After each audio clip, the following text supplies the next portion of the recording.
আব্দুল্লাহ ইবনে মাসউদ রাদিয়াল্লাহু তাআলা বলেন, তোমার সহিহ আকীদা হচ্ছে, তোমার আকীদা শুদ্ধ হওয়ার দলিল হচ্ছে কুল্লু মা ওয়াফাকা আল হক, যদি সেটা হকের অনুগামী হয়ে থাকে, হকের অনুরূপ হয়ে থাকে, আনুকূল্য হয়ে থাকে, তাহলে ফাহুয়াল জামাআ, এটাই হচ্ছে জামাত। ওয়া ইন কুনতা ওয়াহদাক, যদি তুমি একজন হও, এটাই জামাত। এটা কি জামাত? যদি তুমি একজন হও। আল্লাহ রাসূল সাল্লাল্লাহু আলাইহি ওয়াসাল্লামের সময়ে ওই জাহিলি যুগে যায়েদ ইবনে আমর ইবনে নুফাইল জাহিলি ব্যক্তি, তিনি ছিলেন সাঈদ ইবনে যায়েদ রাদিয়াল্লাহু তাআলা আনহু আব্বা। সাঈদ ইবনে যায়েদ রাদিয়াল্লাহু তাআলা আনহু তিনি যারা আল্লাহ রাসূল সাল্লাল্লাহু আলাইহি ওয়াসাল্লামের সময় জান্নাতের সুসংবাদ পেয়েছে তাদের মধ্যে একজন। তার আব্বা ছিলেন যায়েদ ইবনে আমর ইবনে নুফাইল। তিনি দ্বীনে সহিহ অনুসন্ধান করতেছিলেন, কিন্তু দ্বীনে হানিফের উপর ছিলেন। মক্কার মুশরিকদেরকে ডেকে ডেকে তিনি বলতেন, আল্লাহর ঘরের কাছে এসে তোমরা যে শিরক করতেছ, এই শিরক থেকে আমি সম্পূর্ণ মুক্ত। আমি ইব্রাহিম আলাইহিস সালাতু ওয়াস সালাম এবং ইসমাঈল যে দ্বীন নিয়ে এসেছে সেই দ্বীনের উপর আমি প্রতিষ্ঠিত আছি। সুতরাং তোমরা যে শিরক করতেছ, এই শিরকের সাথে আমার সামান্যতম কোনো সম্পর্ক নেই, এটা থেকে আমি মুক্ত। তিনি দ্বীন হক যেটা, সেটা তালাশ করতেছিলেন। কিন্তু রাসূলুল্লাহ সাল্লাল্লাহু আলাইহি ওয়াসাল্লামের বিআসতের আগে, আল্লাহ রাসূল সাল্লাল্লাহু আলাইহি ওয়াসাল্লামের নবুয়ত লাভ করার আগেই তিনি মৃত্যুবরণ করেন। ইসলাম আর গ্রহণ করতে পারেননি। ইসলাম কি আর গ্রহণ করতে পারেননি।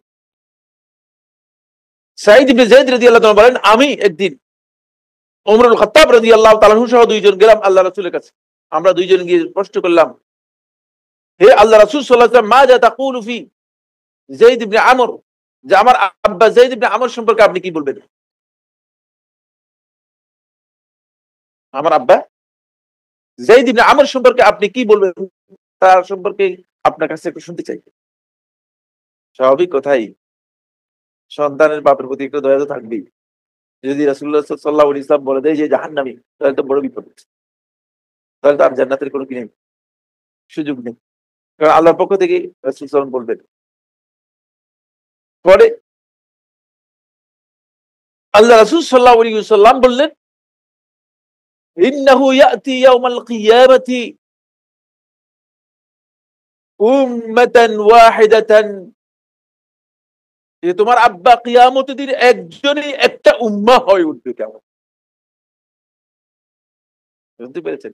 আপনার আকীদাটা যদি হকের সাথে মিল থাকে, যে হক উম্মাহ কি করেছে, জামাত যে হকটাকে গ্রহণ করেছে, সেই হকের সাথে যদি আপনার মিল থাকে, তাহলে আপনি একজনই উম্মাহ। এখানে 10,000 লোকের প্রয়োজন নেই, এখানে হাজার হাজার লোকের প্রয়োজন নেই। এখানে একজন ব্যক্তি উম্মাহ হিসেবে কি হয়ে যাবে, মর্যাদা পেয়ে যাবে। এই জন্য আপনার আকীদা সহিহ কিনা সেটা আপনি বুঝতে পারবেন যে হকের সাথে এর মিল আছে।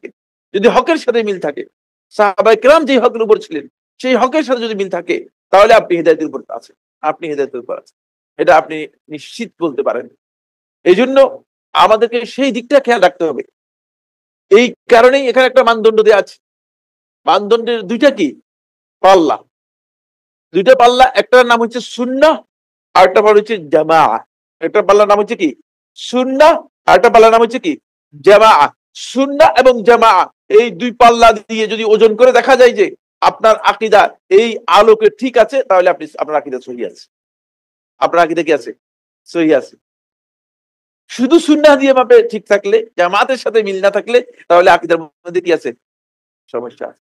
শুধু জামাতের সাথে মিল আছে কিন্তু সুন্নাহর সাথে মিল নেই, এমন কোনদিন হয় না, এমন হতে পারে না।